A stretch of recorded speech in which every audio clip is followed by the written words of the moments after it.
I want to get back to one of the things you said in the beginning of your argument, that you said, well, you are in the position to think about these things because at some point you have been part of the system.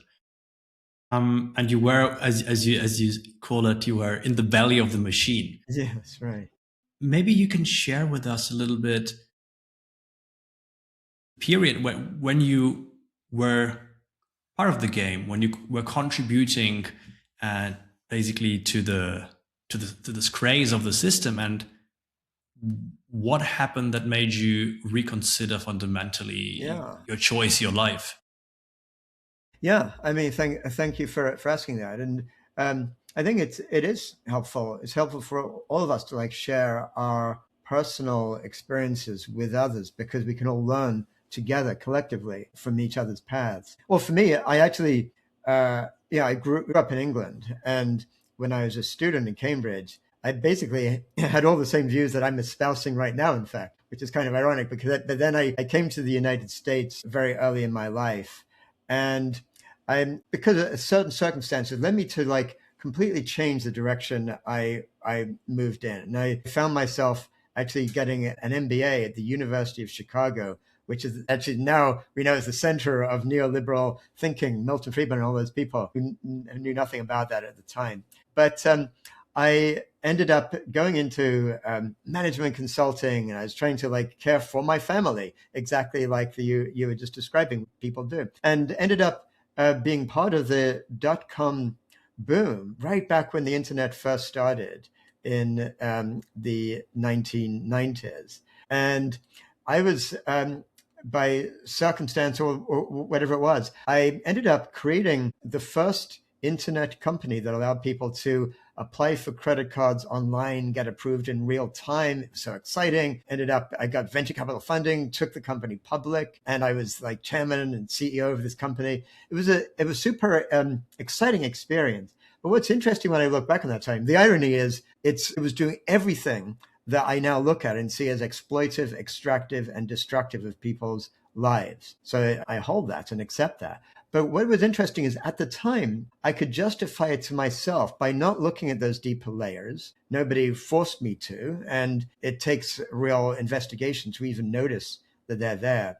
But I could say, it's great. We're helping people get what they want by giving credit to people, making it easy for them. It makes their lives that little bit better. So we're doing a good thing for people, and we make money we're sort of doing well by doing good, which is this great concept that this writer called Anand Giridharadas writes out, like this kind of hypocrisy that is implicit in a lot of what people do to justify their actions. So it kind of helps for me now to look at the way I was able to justify that to myself and others around me at the time. But in my personal life, things kind of crashed for me. My wife at the time, who passed away some years back, got very sick, and I left the company to look after her, but it was too early in the company's sort of trajectory. Within a year or two, the company itself collapsed. And I found myself personally in this place of really deep investigation. It was almost like a meltdown of my life. And I was asking myself, what can I do with my life going forward? It was still relatively early in my life. What could I do that was truly meaningful? Because I sort of realized that I had been looking for meaning externally rather than coming from some place I could really believe in.